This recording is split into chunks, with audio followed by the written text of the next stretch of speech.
Vicenzino, geopolitical risk analyst at the Global Strategy Project. Thank you for speaking with us here on France 24. Was there a failing on the part of German authorities? I think there was a failure across European authorities in the sense, is that the fact that obviously this individual was a known quantity. He had spent nearly 4 years in Italian jails. He made his way from Italy to Germany, and on 2 occasions, Italy had asked Tunisia wanted to deport him. The Tunisian government declined. The German government did it also. So it's not just a European issue. This is an international issue, and also I think the Tunisian government has its fair amount of blame in this entire interaction. Didn't take back one of its citizens on 2 demands, once from Italy, the second time from Germany. Didn't take it back. Is it a case of them playing catch-up ever since the Paris attacks first began in January of 2015? Is there something they could have done more recently? I'm thinking particularly about the fact that he'd been under surveillance up until very recently.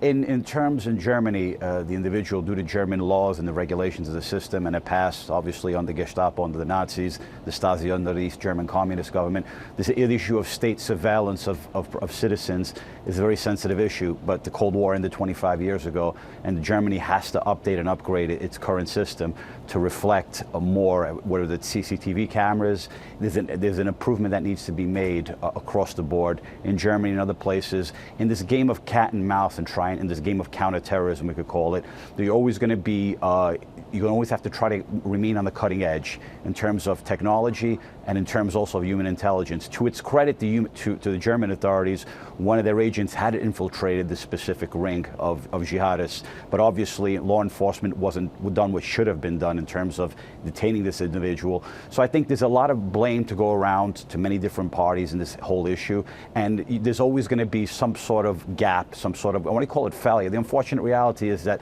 the failures always make the headlines, but the successes, and there are many of them to thwart these attacks, rarely make the headlines. Marco, what's your hunch? He's alone with just a backpack at this train station in Milan. How much of a support network do you think he had after the Christmas market killing? Okay. In terms, Italy itself, in terms of law enforcement, you have to give credit. There's been no major attack on Italian soil. Much of it has to do with the good work of Italian law enforcement and authorities. But in this sense, when you have open borders and Schengen's permitting people to go around, they increase the chances of such attacks to take place. This individual spent 4 years in Italian prison.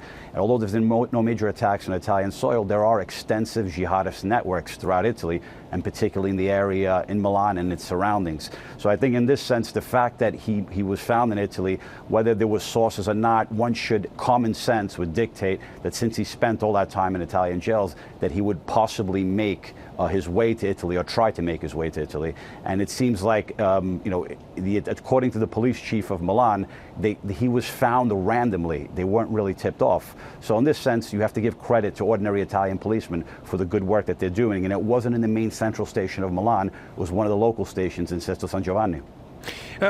He was found randomly. There could be the idea that he found them, in the sense that we saw with the Kouachi brothers who carried out the attack against Charlie Hebdo, that after the initial killings, they didn't kill the hostages, they didn't kill anyone else. They wanted a shootout, it seems, with police. Do you get the sense it could have been the same thing here?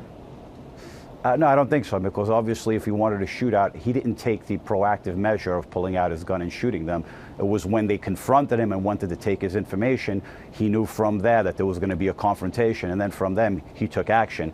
But I think he was deliberately and intentionally trying to escape and to make its way, to go underground and possibly strike again. Possibly strike again.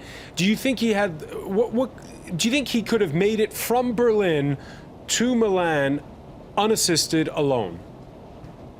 That's a good question. Maybe somewhere in France, or immediately after the attack in Germany, there was some kind of underground system set up that helped him to go from country to country.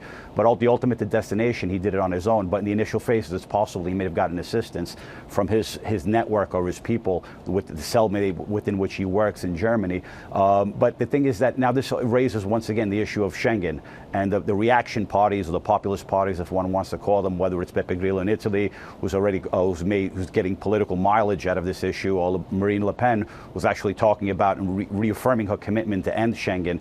This is going to, remember, in 2017, we have elections. We have elections in Netherlands in March, in France, 2 rounds in late April, early May, Germany in September, and possibly Italy in the middle of 2017, a snap election. This is going to give a lot of mileage to the reaction parties, and this is why European leaders need to, I don't say a complete rethink of Schengen, but possible modifications of Schengen to adapt to these new realities. And the biggest one I'm hearing, Marco, tell me if I'm wrong, is a better sharing of intelligence. We've had the creation of bodies such as Europol and all that, but somehow information doesn't always get shared.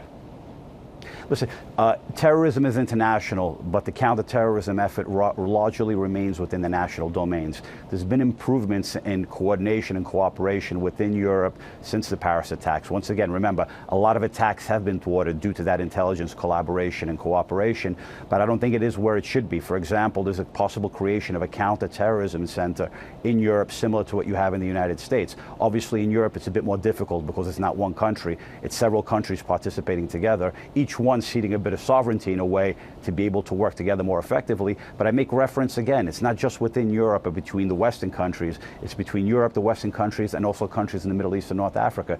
Tunisia twice declined the deportation of one of its citizens, once from Italy, a second time from Germany. Had he been deported, this particular attack would not have taken place.